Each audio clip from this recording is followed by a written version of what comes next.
Hey everyone, thank you for clicking on A History of Atlantis Part 2. This is a compilation video. This includes episodes 16 through 22, although the beginning of this video is going to be new to everyone. It's where I catalog the journey so far and how you can find different topics in the different videos in Season 1 of A History of, which of course is about Atlantis.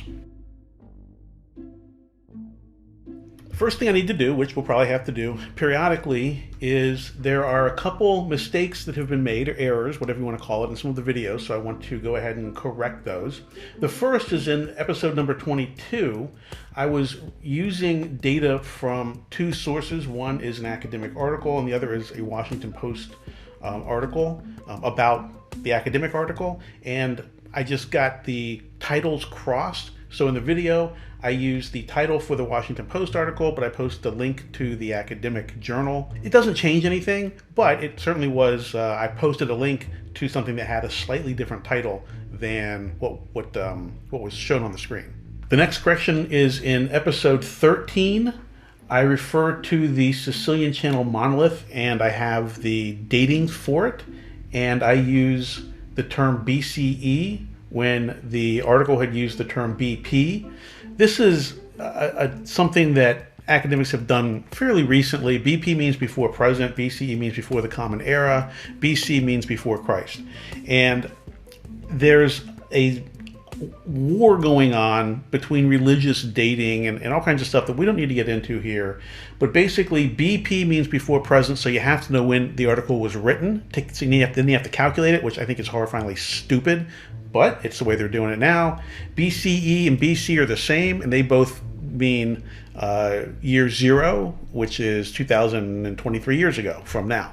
So I crossed the reference. Doesn't change anything in the analysis that was done, but I inadvertently said BCE when I should have said BP.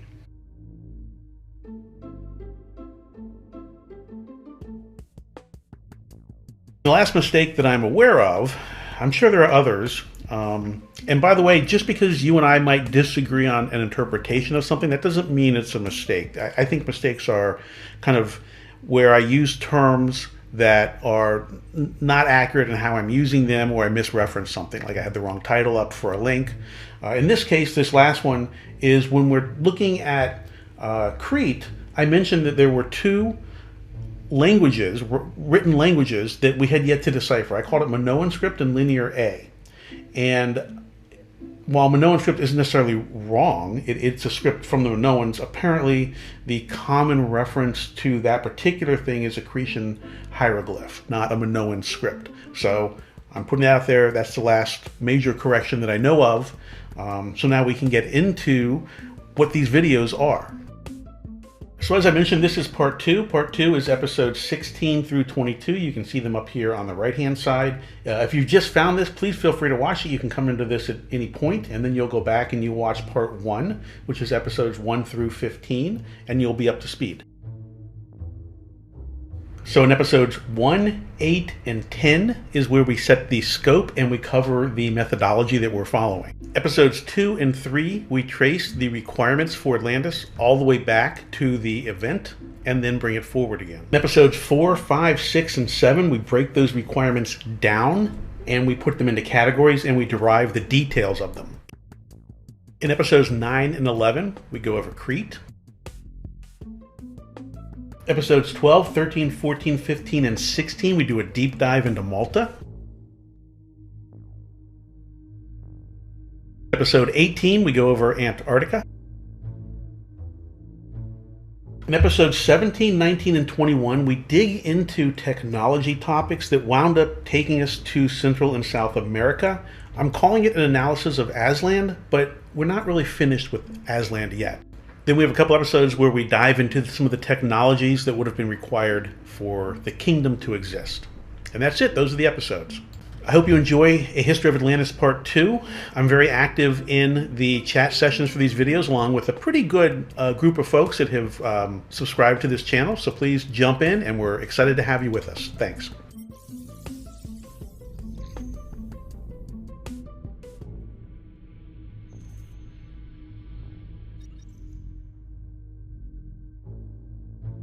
So I need to touch on some of the issues with the star forts that are all over Gozo and Malta. But Malta's a trap, not in a bad way. I'm having to pull myself away. In fact, it's taken me a little while to get this last video out because I have so much more evidence and so much more information that we could go over. But the point of these in this season is not to get stuck on one location. The point is to gather the evidence of all these locations. We've got 12 of them, and see what ones align to the Atlantean provinces and what one was most likely the Atlantean capital. So with the star forts, real quick, just to show you, and there are other excellent videos on YouTube. I don't want to become a summary channel where I watch someone else's videos and then summarize it to you. I've watched a ton of videos on this. There's lots of ones. The ones I like best are the ones where they're not very well produced, but a person is walking around and showing and then they're commenting, because some of that is very interesting. The one I watched really goes into some good detail and shows a lot of evidence around the layers to these star forts. And basically there's 3 layers that get pointed out. There is a bottom layer that just looks really, really old. The weathering on it and some of the details on it are ancient. Then there's a layer above that, and then on top of that we have the layer that the forts were built on. So there's at least 3 layers going on, and of course they go back in time, and the technology used and methods of construction are very different. So this is our last piece of evidence. Let's start summarizing Malta and get our Atlantis worksheet filled out so that we can move on. The next one we're going to do is Antarctica, and I'll explain why I'm skipping Santorini for now, and we'll come back to it. I'll explain that at the beginning of the Antarctic video.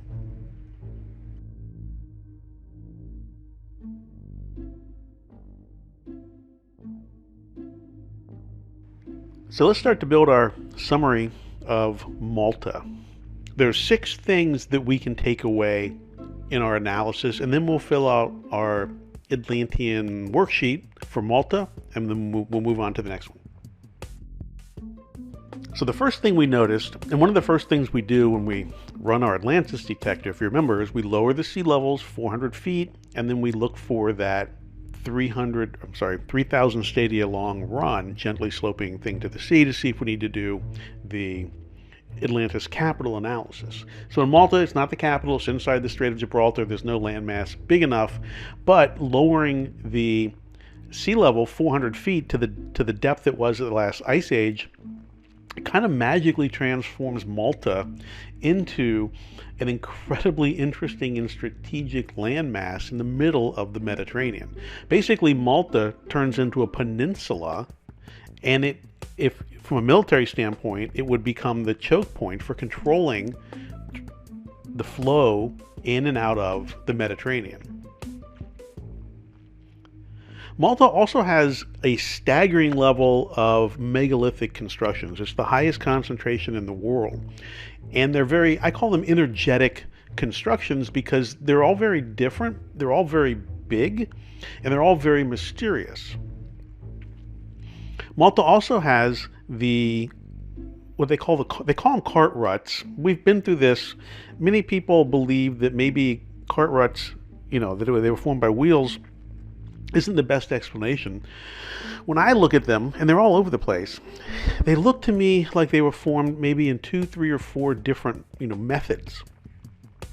And you can lose yourself in Malta. These holes go as deep as you want them to go.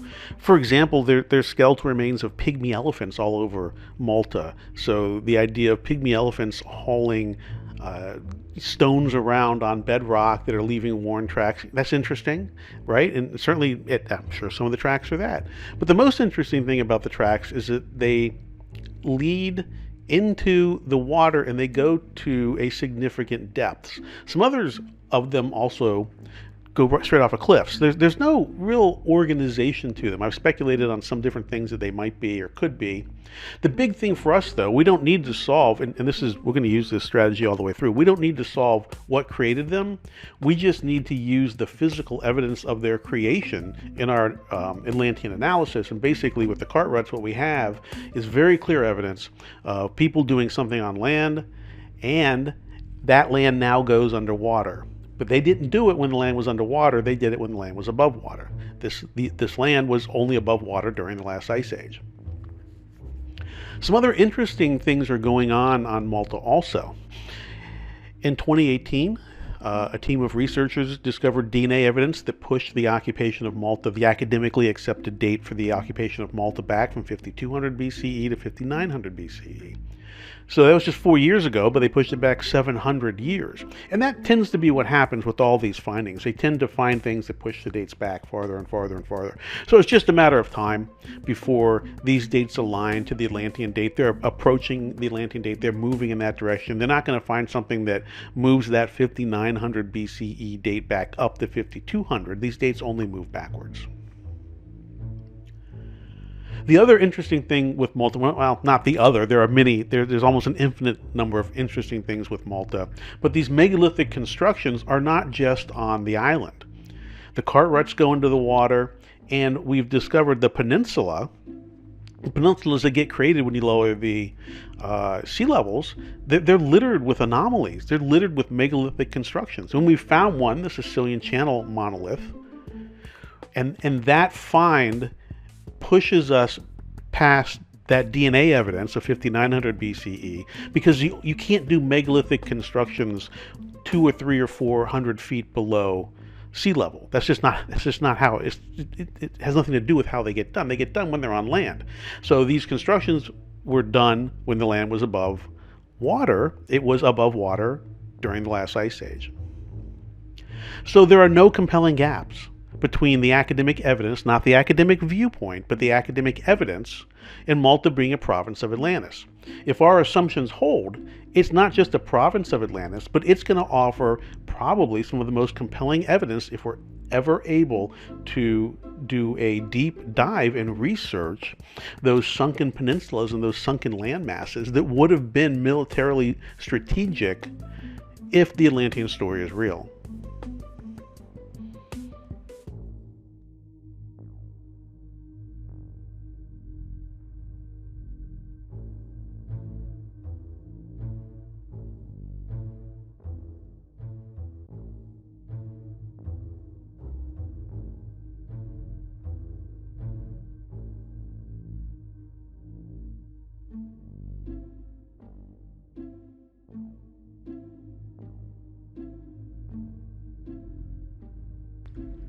So we can crack open our Atlantis worksheet and summarize Malta now to put it alongside our Crete analysis.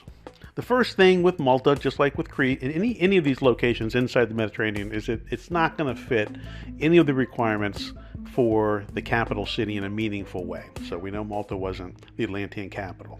However, as a province, given everything we just went over in our summary, and the fact that Terrania is mentioned in the dialogue, just one of the only locations, one of the only specific locations that is mentioned in the dialogues where the name still holds to a specific place today, the Tyrrhenian Sea. Now we know Libya and Egypt and Greece, big names, but this is a name that we don't think about too much, but it is mentioned specifically. Malta has, as I just mentioned, just a staggering amount of megalithic construction, and it has a deep and rich megalithic history. It's the richest megalithic history in the world. It also has sunken megalithic constructions. They're underwater. And the only time that water was above land was back towards the last ice age. So given all that, we're going to go ahead and say that if our assumptions hold, and our assumptions are the dialogues are real history, Atlantis was at least 10 places, we understand the climate in 9600 BCE, and we understand the lower sea levels, then it's 100% that Malta has to have been one of the provinces. You couldn't do the things that are mentioned in the dialogue if you didn't control Malta. And when you add in the staggering amount of evidence that's there, the Sicilian Channel monolith, buried submerged temples to the north, all the Cartwrights that go underwater, the deep history, the polygonal masonry, the whole thing. If the Atlantis story is real, Malta is physically part of it.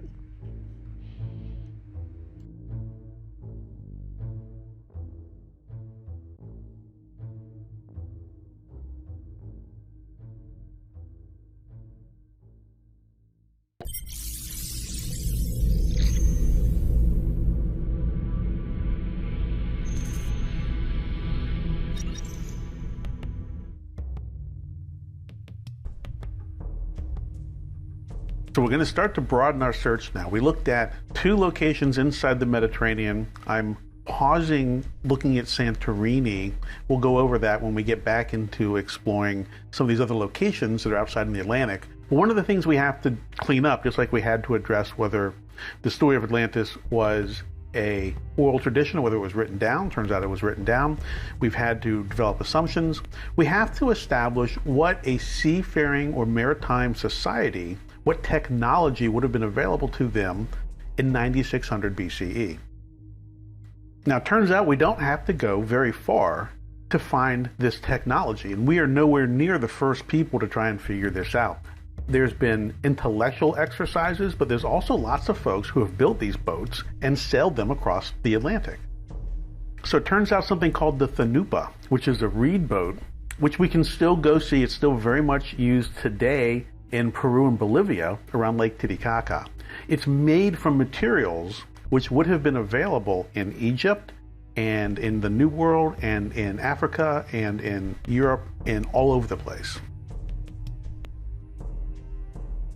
We've known for over 50 years through practical tests that the reed boats that are pictured in Egypt and all over the place and are still used in Peru today and Bolivia and all those places can easily navigate the oceans. And we have a practical test. Thor Heyerdahl in 1969 and 1970 built 2 reed boats.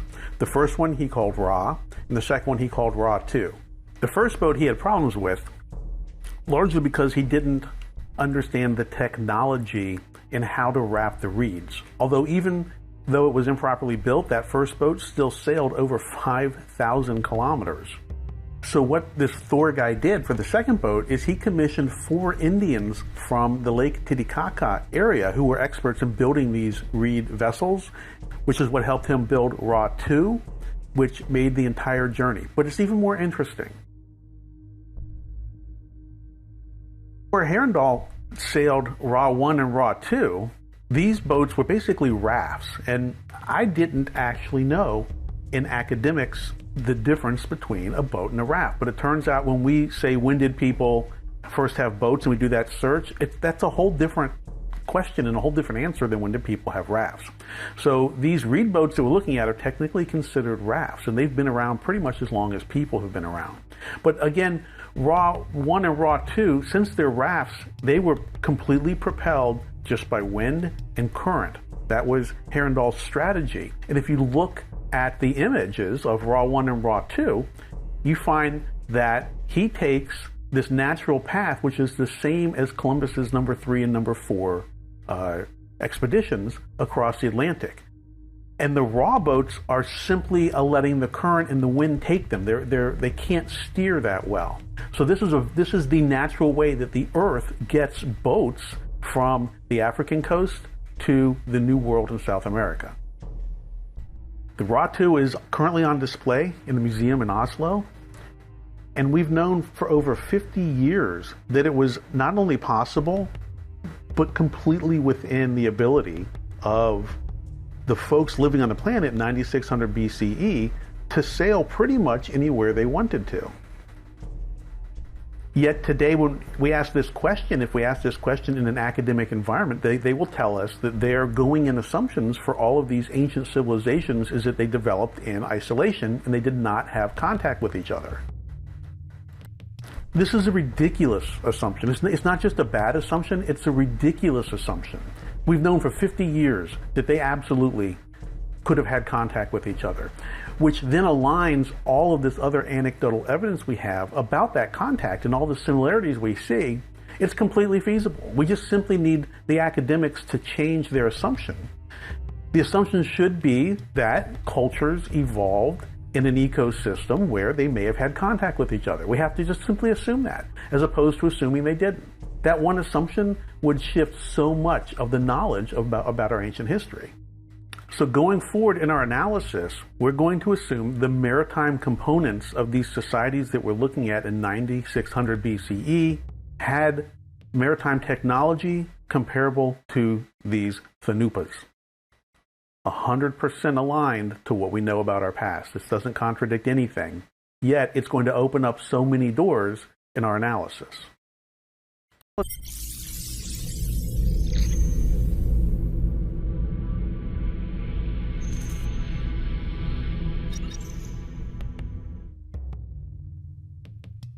So as we leave the Mediterranean and start to broaden our search, let's review the assumptions we've built so far in our analysis. The first thing, just as a reminder, is that we're looking at this from the other direction. We're not trying to find evidence that the dialogues are true, the Platonic dialogues about Atlantis. We are assuming the Platonic dialogues about Atlantis are true, and then we're looking for support for that. So it's the other way of looking at it. We're also assuming that Atlantis was 10 places. In the dialogues, it mentions 10 provinces, the capital city, and 9 other places. So we're looking for 10 places that made up the kingdom of Atlantis. We're also assuming that that's a kingdom. We're looking in 9600 BCE. What's going on in 9600 BCE is we're hip deep in what they call the pre-pottery Neolithic in the Mediterranean, and the Neolithic Revolution, which is just basically where we see the agrarian cultures start to form out of the hunter-gatherer societies. We also know at this time, because we're at the end of an ice age, the water levels are 400 feet lower, and the climate in some places is significantly different. We found a line that we're using for our Atlantis test, our Atlantis identifier, which is that the capital city sits on a landmass that has a gentle slope to the sea of 3,000 stadia. We've already talked about what a stadia is. When you do the math on a stadia, 607 feet, you multiply that by 3,000, divided by 5,280, which is a mile, you get 345 miles. So the capital city, when we go look for it, needs to be on a landmass that can support a 345-mile gentle slope to the sea. We're also looking for strong agrarian capabilities and innovations, if we can find those in any of the provinces. We're going to assume a land transportation level consistent with what we see in the tracks on Malta. Remember, we looked at something that Native Americans did in North America, the trovios. And the trovios is 2 sticks on the back of something. A horse is what the Native Americans did. You know, there's all kinds of pygmy elephant skeletons found on Malta. I'm not suggesting any of that, but we're going to go with that level of technology. That's on land. And then for the maritime piece, we're assuming a level of maritime technology comparable with those Thanupas that we looked at in the last episode, and all the capabilities that have been demonstrated through practical tests. So now the question becomes, what level of tools technology should we assume for the Atlanteans? Well, if we stick with our going in desire to stay within the constructs that we know of history today, we're dealing with a Neolithic culture. Now, a Neolithic culture, the first thing that might jump into your head is primitive. But I can promise you that that is very far from the actual case. I went down, it turns out that Ryan Gill, who has a channel called Hunt Primitive here on YouTube, so it's at Hunt Primitive 9918, he doesn't live that far from me, about an hour south of me in Florida here. I went down and spent a couple hours with him about a month ago as I was exploring and trying to understand the capabilities of a Neolithic society. What I have up here on the screen is a sickle that he made with me there. So it was actually kind of incredible. He's got just a really amazing setup. His entire backyard is this big studio. He's built a cave. He's got tons of obsidian and flint stones that he can work with. So I asked him about Neolithic tools from an agrarian or agriculture or farming standpoint. And what he showed me is this sickle that we created using flint stones, like the flint stones. So it's flint, and you take a rock and you chip it off. Then you find a deer antler that has the curve of a sickle. That this is about as big. This fits in your hand. This tool fits in your hand. I should have put a quarter up there when I took the picture. Where the stones are applied, put the resin on, and then you hold this in your hand, and we actually went out and did it, and it makes it incredibly easy to harvest wheat, or to basically, you can pull a branch or a plant, and you can just run this across it. It's razor sharp. I have this sitting on my desk. I look at it when I'm doing these videos. I'm constantly reminding myself that while it looks primitive, It's an incredibly efficient piece of technology and an incredibly efficient tool. I have cut myself. I still cut myself on this thing because I'll run my finger along the edge and it's like microfiber sharp.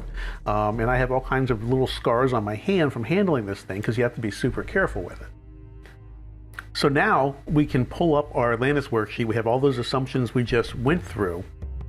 And next up, traditionally, and if we had gone in the order that I had proposed, we would be looking at Santorini right now. I want to table Santorini, and I want to come back to it. We're actually going to come back to it last. We're going to get through the rest of this list, then we'll come back to Santorini. And the reason I'm doing that is because there's some things that we're going to discover when we look at Santorini that we're only going to really understand once we have looked at everything else and we understand how everything else fits together. So if we're skipping Santorini, next up is Antarctica. And I've been doing research on Antarctica, even knowing that the truth of the matter is it's too far away to fit the model that we've put together for ourselves.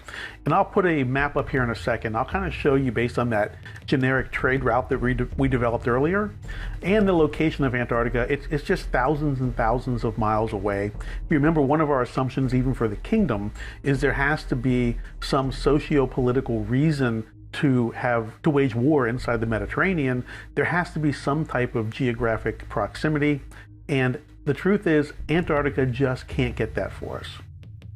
If we look at those Thanupas and we remember that they require a favorable current and a favorable wind because they're basically rafts, then we have to be realistic in just how big this maritime society could have been, specifically the Atlantean one. It doesn't mean there weren't others on the planet. Matter of fact, I think realistically there probably were, but we have to look at the scope of Atlantis because that's what we're looking at, and we have to stay within reality.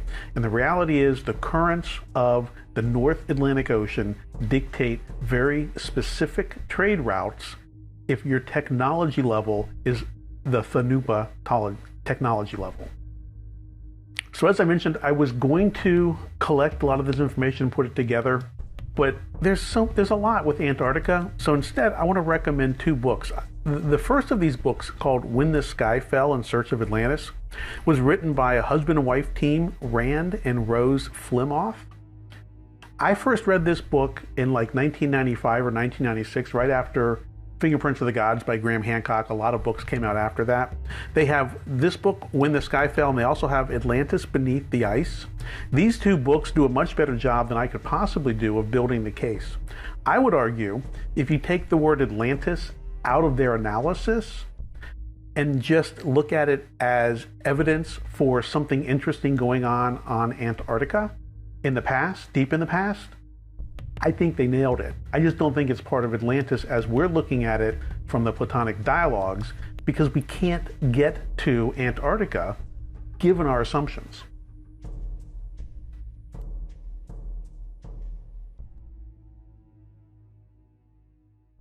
Now,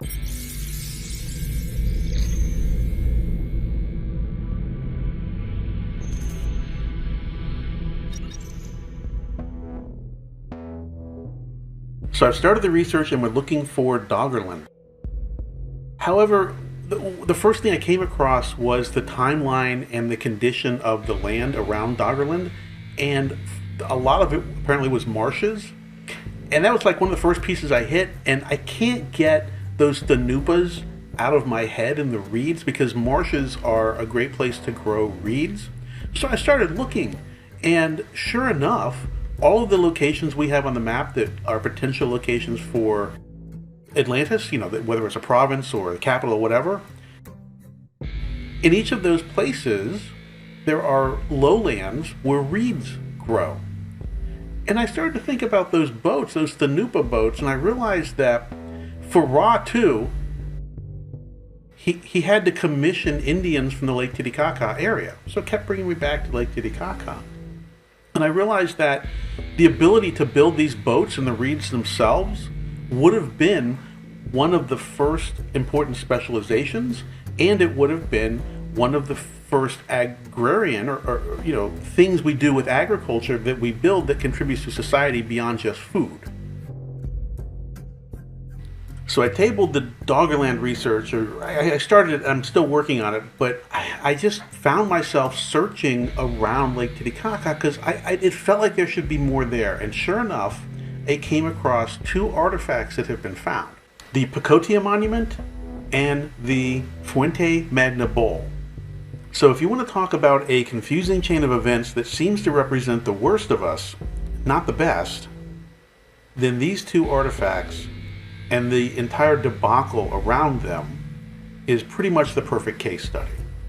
So let me just tell you what these two artifacts are and where I'm getting my information from, and then we'll just touch on the controversy because you need to know it to accept the findings or to accept the information that we're going to extract from them and bring into our analysis. So the Fuente Magna Bowl, it was found in Bolivia. Both of these two artifacts were found in roughly the same place near Lake Titicaca, which is about 75, 80 kilometers from La Paz. This first one, the bowl, was found in 1958. The Pacotia monument was found fairly recently. It's still 2022 when I'm recording this, so it was found about exactly 20 years ago, roughly in the same place near Lake Titicaca. Both of them seem to have writings that could only have come from what we'll call the old world, Sumeria, Africa, the Near East, those areas. The bowl seems to have Proto-Sumerian writing on it, and the monument seems to have actual Sumerian written on it. Now we're sitting here looking at them when both of them were found, right? So we have two artifacts. The bowl, found in 1958, was deemed, I don't even know how to say it right. It's so hard. It doesn't fit with the academic narrative, so the bowl was discredited, and then people that came along and tried to interpret it and work with it as though it were a real artifact were discredited, and really some very nasty hit pieces and things were said about them. And I'm going to have to go over it with you because it taints these two items, and you need to have the information so you can make up your own mind. I've made up my own mind. I'm going to accept a piece of data from this, but because of all the controversy, we have to go over it. So the information I'm using about these two artifacts comes from this book by Dr. Clyde Winters called Ancient Scripts in South America.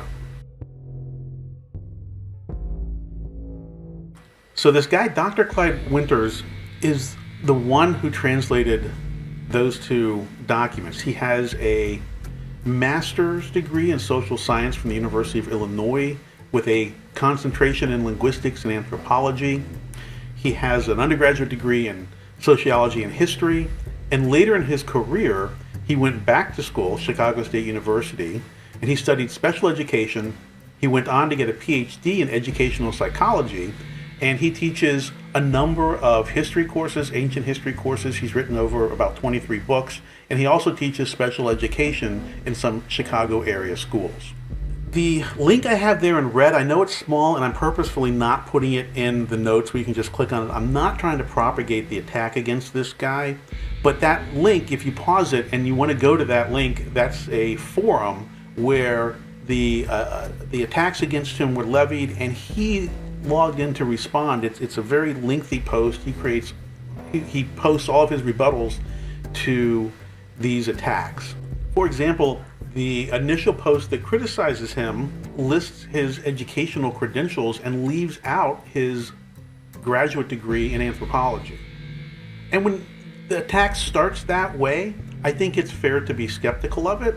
The main criticism is that somehow he's not qualified to translate the writings, which seems to be disproven, and then also that he has an African bias, and his area of expertise seems to be finding the African culture historically all over the world. So I've kind of collected some information on Dr. Winters. I've never met the man. I did send him a request on LinkedIn for contact so I could talk to him. I have not received anything back from him. I don't read anything into that. I don't even know if he's still on LinkedIn or not. But here is information on him. You can go research him yourself, and you can decide yourself if he's credible to translate these artifacts. My conclusion is he is just as credible as anyone else, and the fact that the academic industry doesn't like the answers that he's providing has nothing to do with his credentials and his authority in the translation. That's my view. I'm not trying to defend it.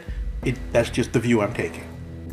The bowl itself has actually received a lot of criticism. This is a very, very difficult bowl to research on the internet because a lot of the criticisms of it stem from one source and they propagate it everywhere. It's a very difficult research. I point you to this article from Keith Fitzpatrick Matthews, who has a blog.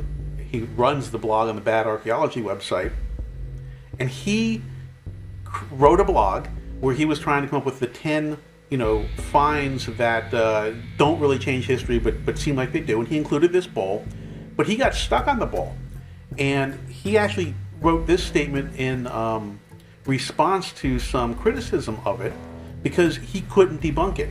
He couldn't confirm it, but he also couldn't debunk it, and he noticed that a lot of the information that is available on the internet, the stuff that comes up in the top searches, leads to the wrong conclusion about the bowl. This piece from the Bad Archaeology website is the piece of data that, because I was right on the fence, I couldn't figure it out, and I read this and I'm like, you know what? I'm not going to slander the Dr. Winters guy. I think the type and style of attack looks like early cancel culture to me. It looks like an industry going after a person who has a different view, even though they're well qualified. But the fact that debunkers, legitimate debunkers, have looked at this and it just is gray, they don't know, means I think it's worth considering. This is a long lead up. I know I've talked a lot about this, but I have to introduce all of the data and make you aware of whether it's rock solid data or whether there is some baggage to it. So the Fuente Magna bowl seems to have those cuneiform linear script markings on it that to a layperson sure does look like the style of stuff we see in Sumeria and the Mideast. The translation, which we'll go over, is incredibly interesting, and there's even a couple other people other than the Dr. Winters guy who have translated this, and everyone seems to think it's a form of proto-early writing. There are a few disagreements to which type he was able to decipher it using Sumerian against the Proto-Sumerian. He goes over that in that book that I put up earlier. Then for the Pocotia monument that was found in 2002 that has much better chain of custody, to use the same terminology I used for the Atlantis story. This has a very strong chain of custody. It's been analyzed by a lot of people, and it has actual Sumerian on it. It's not an early form, and it's not disputed. Further, when you look at the style of the monument and compare it to other monuments in the area that are known to be from the Tiwanaku area, it is of the same design. So it looks, for all intent and purposes, like it was made there, and then the markings were put on it there, which is incredibly interesting.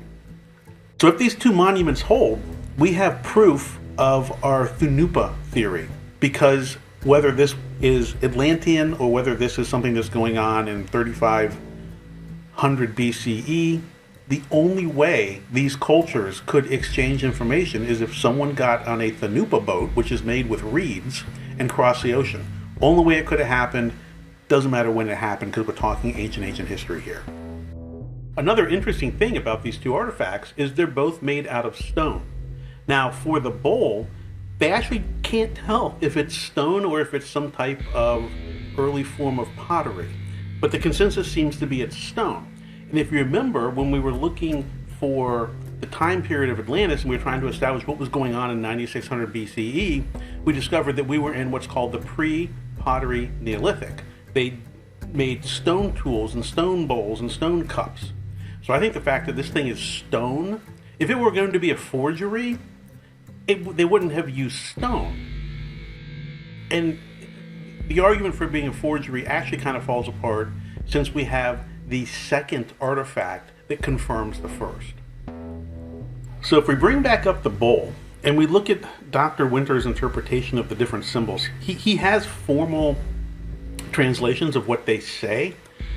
You can look those up. I didn't find them to be very helpful in our Atlantis search, except for one thing, which is there's a symbol, this symbol here, that Dr. Winters in his book translates as the symbol for Neith.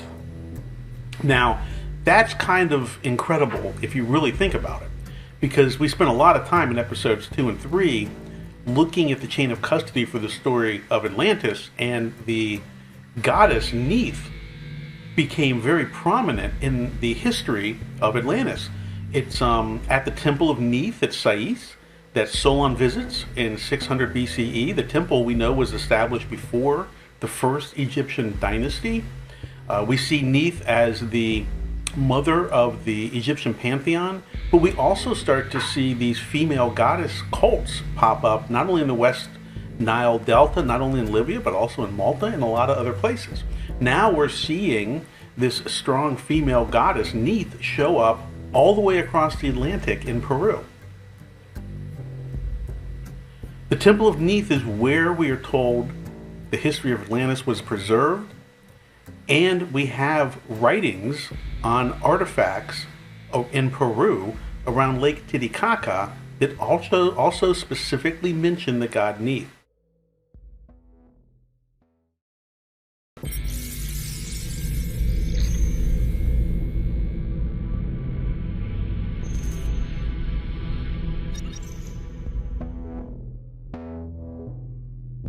When we look back into the past, sometimes it's hard to determine cause and effect. Did people migrate because of weather, or did a conflict force them to a new location that ended up having a better climate? Sometimes there's no way to know for certain. We also have to be careful when we examine the past not to taint what we see with too much of our own modern worldview. It's difficult to see the world as our ancestors did. It's hard to push away our modern views and modern biases. We also have to review and revise the framework we're using for our analysis and make sure that we incorporate new data as we discover it. If you've watched any of my other videos, you know that I tend to over-explain things and that I'm willing to go at a very labored pace and to be more thorough than quick. I have to be genuine to myself. That's just who I am when it comes to these topics. For me, those Thanupa boats and their capabilities really opened up a lot more avenues for analysis around Atlantis, the last ice age, and before the last ice age. So to quickly summarize, if you're new to this series, I suggest you watch episodes number 17 and 19 after you watch this episode, if you haven't seen them already. They provide some of the backstory and fill in some of the concepts I'm using here. So for the Thanupa boats, we've established their viability by examining the Ra and Ra 2 expeditions. You can go back in those episodes I mentioned and look at that. We've also found evidence of their usage in the exchange of cultures across the Atlantic at a time in the past when no contact was believed capable. So we know the technology of the boats, and we found evidence of their use. So we have the who, the Atlanteans, the who, that's the who did it, the Atlanteans. We have the how. We know that they use these, I'm calling them boats, but they're really rafts. They classify as rafts historically. So when we go look this up, don't look up boats, look up rafts, because the raft technology goes back much further. But we know how they did it. They did it on rafts. We know when, during the last ice age and before the last ice age. We're working on the where, right? We've got a bunch of locations identified, so we've at least framed the where. So that is the who, how, when, where. That only leaves the what and why, right? So I think the why is trade, but now we have to figure out what. And by what, I think to hit all of those, we need to ask, what did the ancients need to know for the Thanupa rafts to transport them across the sea? For this theory to hold, for this Thanupa theory to hold, what did the ancients have to know? Well, they needed to know what time to make the journey, right? That's the last piece of it. What conditions lead them to success? What time should we start the crossing? That's really interesting. So if that's what we're trying to figure out, how should we solve for those whats? if we're holding to our desire to stay within generally accepted historical constructs, then the only tools available to people in 9600 BCE would have been the sun, the stars, the moon, and basically the ground or rocks, right? And we can hone it down a little bit to rocks because they are much more permanent than just the ground, just dirt. So basically the sky and the ground, those are the tools they have. Those are the only tools they have to figure out what time it would be best to make this journey. Now, there are thousands of compelling ground locations around the world that seem aligned to the sky. More importantly for us, in our search for Atlantis, there are even more locations designed to identify the solstices and the equinoxes through this sky-ground method. So I've been throwing all these images up to you, and I've been talking over them, but I haven't been explicitly telling you why I've been showing them to you. Basically, these spiral petroglyphs exist all over the world. And I had an epiphany when I was looking at those Thanupa boats, and I got to that last question. They have to know when it's safe to travel. And I thought about these markings. And then I saw this picture.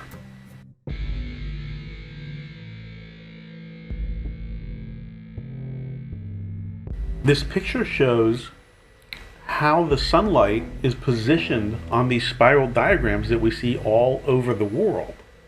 And if you look, it marks the spring equinox, the summer solstice, the fall equinox, and the winter solstice. Now, the equinoxes are when the days are the same length, day and night is the same exact amount of time, and the solstices, the summer solstice is the longest day and the winter solstice is the shortest day. Now, it's been interpreted that the ancient people wanted to know this because of those characteristics of the days. And later, a calendar like this helps a lot with agriculture. But I think that we have gotten stuck on the mathematical characteristics compared to what these dates would mean to this seafaring society that's using these reed Thanupa boats. They have to be very careful. They have a lot of capability, and these boats can get them where they want to go, but they can't be all willy-nilly about it. They have to maximize their chances of success. So when we look at those curly-Q spiral lines, we just see primitive rock art. I think this diagram is closer to what the ancients saw. I think this is what this spiral means when it's used with the sunlight to denote the solstices and the equinoxes. And this is a unique contribution. I'm not repeating something that I read somewhere. I didn't go find someone who came up with this. I put it all together, and this is one of our unique contributions from our Atlantis search to ancient history. Because once you understand what these diagrams are, these rock arts are, and the technology that it brings, it all makes sense. So much about our past makes sense in the things people were doing. They weren't idiots. They weren't over-religious sky worshippers. They're just like us. They're practical. The things they did had practical meanings and practical usages. This spiral symbol, if you research it, is often thought to be an association with water. And in the deserts, it does seem to be used as a marker for where water might be, but it's associated with water in general. And it is used in Indian myths as representing the ebb and flow of the world. And that's exactly what it is. That's exactly what this is. If we have primitive cultures that have the tools and technologies to trade with each other, but it's over vast distances and oceans, then knowing when to undertake those journeys becomes incredibly important. That's what this calendar tells us. If you look, starting at the bottom, the fall equinox in September, basically when they see that, they know they need to start preparing. That's probably when they start building the boats, and that's when they start making their preparations. Then the December winter solstice, that marks the beginning of the season where the journey from west to east is going to be the easiest.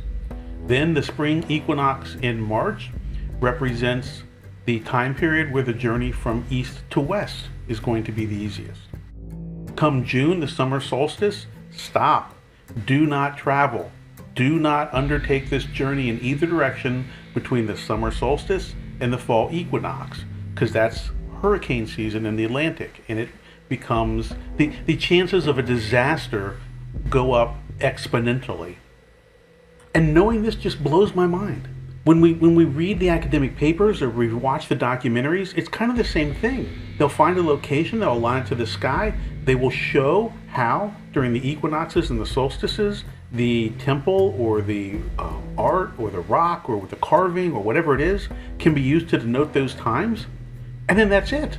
And then we'll get kind of baggage verbiage around how it's part of a religious ceremony and it's important culturally and these were gathering times, but that's not why. They don't know why this was important. Our ancestors weren't a bunch of idiots that looked down into holes and when they saw the sun had a picnic. I mean, that's pretty much the explanation we're given. Instead, this is important to the whole world because this spiral, along with proper alignment to the sun, reveals the rhythm of the planet. And even if you're not getting on a boat, even if you're just a trader or a merchant or culturally part of where these people travel to, then you know that not necessarily the times to start journeys, but the times that people will start showing up, the times you want to make sure you have your wares in a certain place or whatever it is you're waiting for that you trade for is coming. But this is a trade calendar. People trade. Cultures trade. That's what we do. We trade stuff and we fight each other. This is a cultural trade calendar. And now all of these megalithic and Neolithic constructions and all the things people were doing actually make sense. It wasn't a bunch of people independently deciding to draw spirals on rocks. It's much more than that. It's cultural. This is a historic discovery. It's hard to understand how important this is.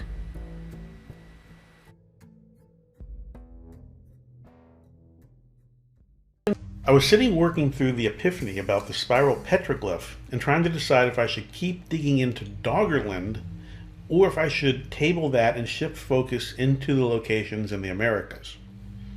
I was struggling and trying to find something that would answer the question about if these New World locations were too far away to be provinces of Atlantis. I was trying to figure out if these New World locations were really something else, maybe another kingdom that the Atlanteans traded with, but didn't directly govern. And then I got this message that I have up on the screen here from the Cacophony of Destruction.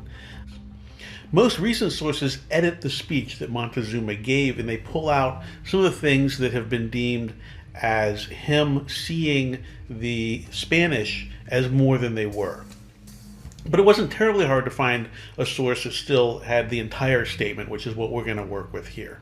Like in all things, I did notice that it's slowly being repositioned from what we all know.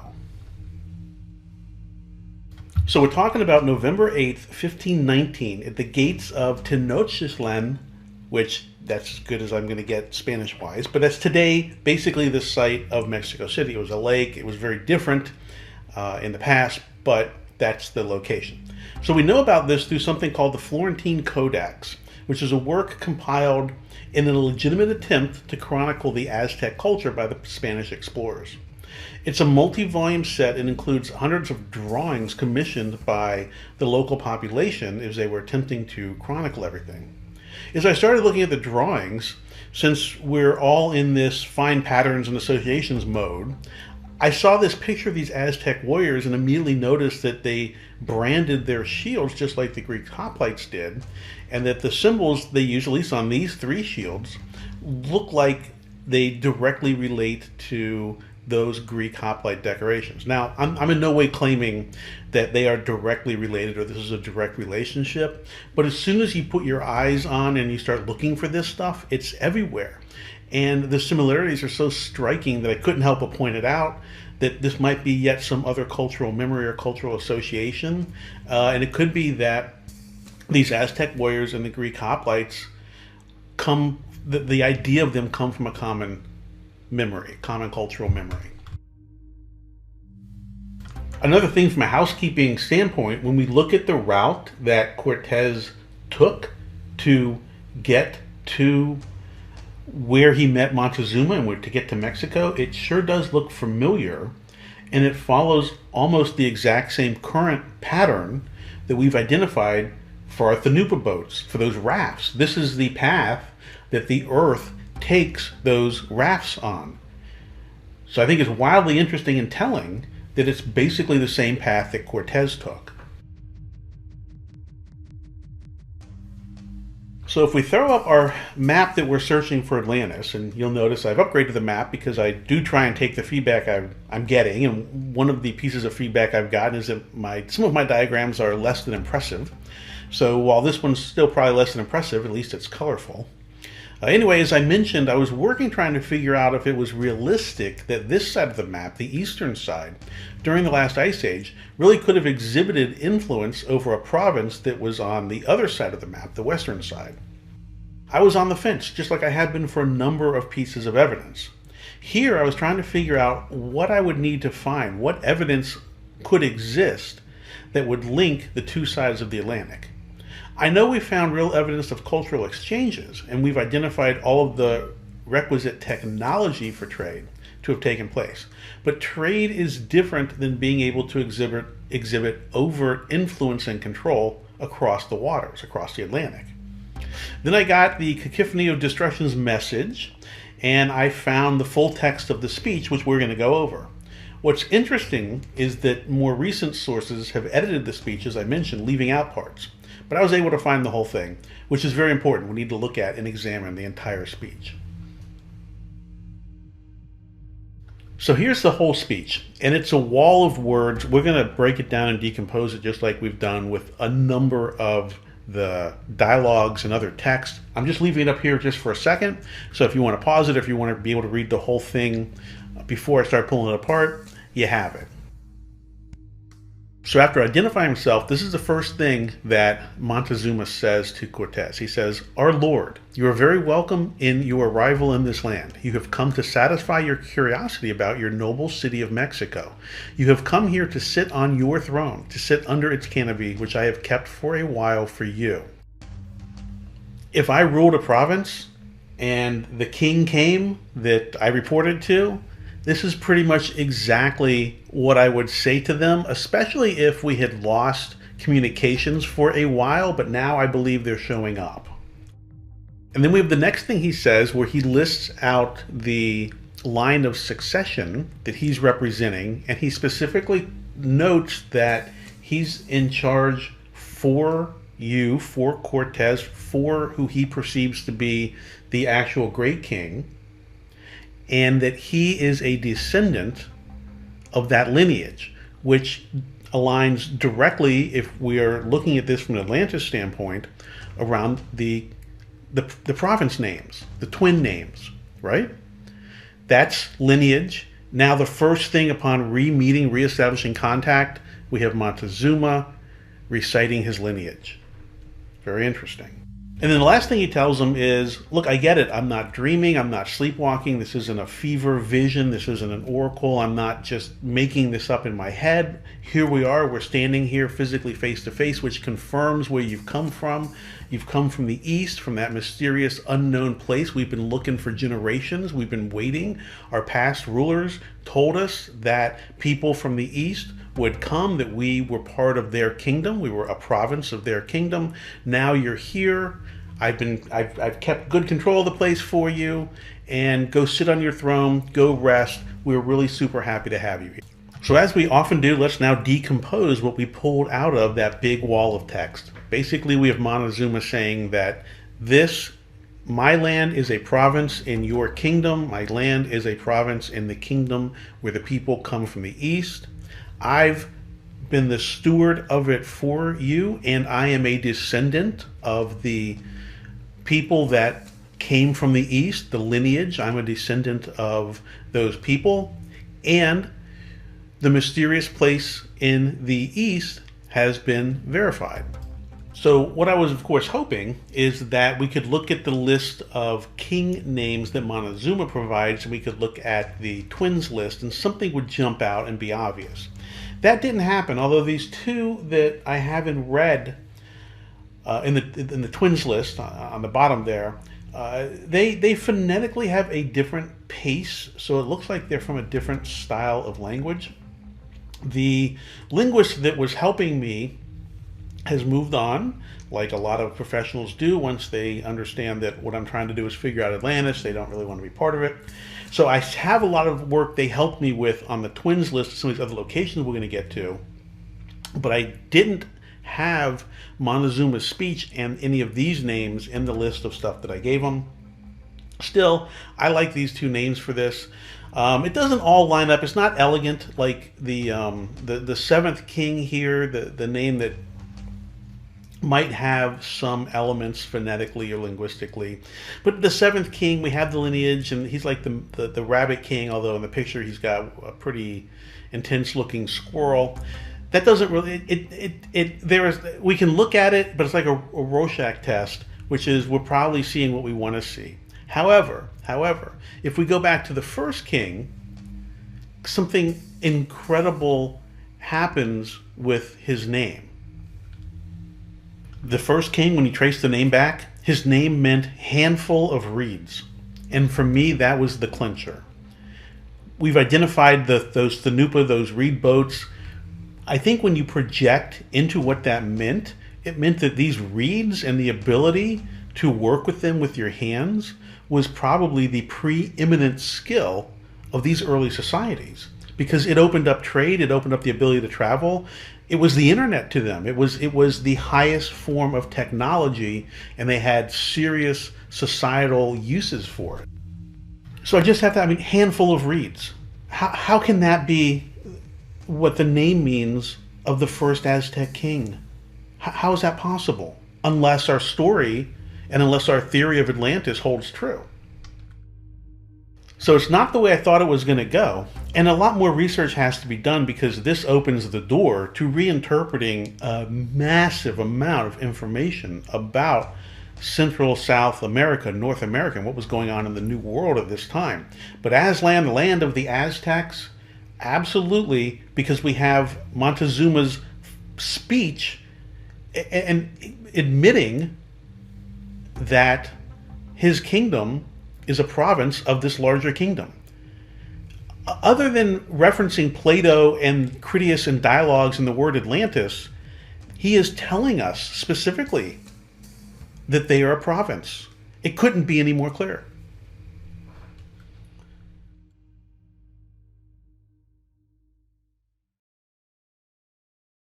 I wasn't expecting the reeds to be the key to our ancient history. It came out of left field for me. It's just such an odd revelation, and it's one I didn't see coming.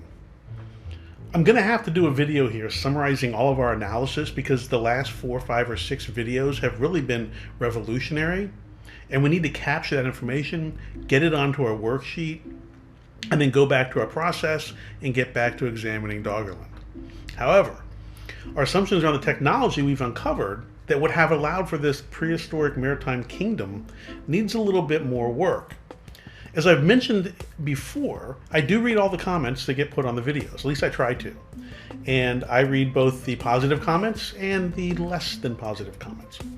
One thing that was pointed out, in order for our Thanupa boat theory to kind of hold water, if you will, is that the theory of the reed boats as technology that would allow for a global maritime trading suggests that those cultural exchanges that we found, although one we found was very difficult to find, but there should be some fingerprint of this, some memory of this in the language. There should be some rudimentary trading language that we can pick up on that has a global presence.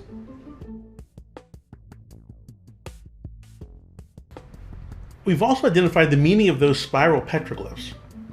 And that's historic. I got to be honest with you. I'm pretty proud of that finding. It's an original and unique contribution to our ancient history. And I think it might be on par with something like the Rosetta Stone in that it now allows us to read and interpret symbols that we find placed all over the world. If we look at that spiral petroglyph as a trading calendar, its locations and the things that we find and what it's telling us make incredible sense. Further, that discovery, the spiral petroglyph discovery, deciphering that, provides all the context for why all these cultures had all these ceremonies. It wasn't just religious. That's not the end of the story. That's not the end. A religion isn't the end to why you do something. It's the beginning. We also start to pick up on clues for why all these astronomical observatories and all these astronomical orientations and alignments happen with Neolithic stones, with what the Neolithic people did. It's because the rhythm of the earth was known, it was tied to the sky, and it was represented in that spiral petroglyph that we've covered in that other video. But it's just incredible. So if these are cultures that gathered around astronomical observations, they were probably doing it because they were either getting ready to send people on a voyage, or they were getting ready to receive people who were coming on that same voyage from the other direction.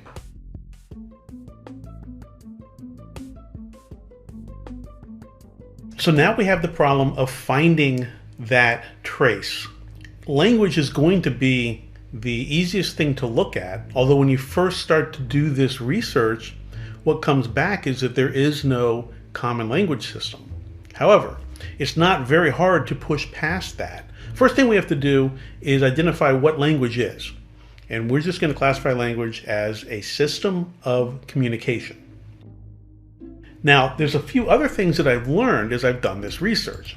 One of the things I learned is that there's a traditional view in academics, in science, I'm not projecting negativity onto this, but basically what they find is that traditionally it's hard for words to survive more than 8,000 or 9,000 years. They find that the weathering of the language, the evolution of the language, the adoption of replacements from other languages and other people that you meet, all of that tends to have the language change slowly over time. So over long periods of time, it's sometimes hard to line up words and what they mean to us now and what they meant when they were being said thousands of years ago. What's amazing is none of this stuff is super hard to find, but none of it is included in kind of standard worldviews from folks in specialized areas. In this case, in 2013, there was an article published called Ultra Conserved Words Point to 15,000-Year-Old Language Ancestry by Mark Pagel, I assume that's how you say his name, who is an evolutionary theorist at the University of Reading in England. And this article is screaming Atlantis to us. Basically, they've uncovered the roots of the Atlantean language, if our theory holds, and we have this reeds Thanupa boat-based maritime culture during the last ice age. So this study started with the material 200 words that linguists know to be the core vocabulary of all languages.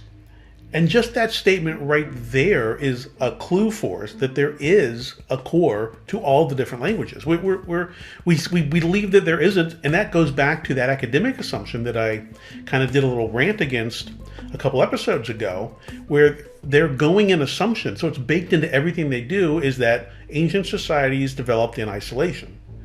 And we've talked about that. Yet there's more than just evidence. There's this resounding, screaming set of circumstances that show very clearly that that's just simply wrong. That's simply not the case. So why would we take an assumption that we know is wrong and have that be the foundation for everything that we do? Now, the folks that did this study were pretty clever, and it seems to me that they were pretty smart and innovative. So they've identified in the article a subset of words that have this ultra-conserved status. And what that means, ultra-conserved, means they are words that are said so often and are roughly the same in so many languages that because they're said so often, we didn't lose them after the 8,000 or 9,000 years. And they actually started to put together what sentences might have looked like using this language. Now, this is a little silly, but it gives you an idea. It's this line I have up here on the screen. It says, "You hear me. Give this fire to that old man. Pull that black worm off the bark and give it to the mother. And no spitting in the ashes." Now, that's a silly statement, but it's one that we can understand.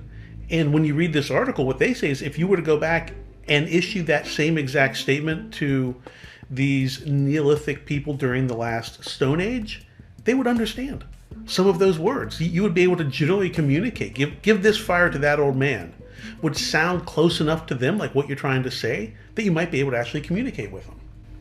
I mean, how crazy is that? So this means that the Nupa boat theory, the theory of our Atlantic seafaring civilization, is made stronger by the current state of academic knowledge.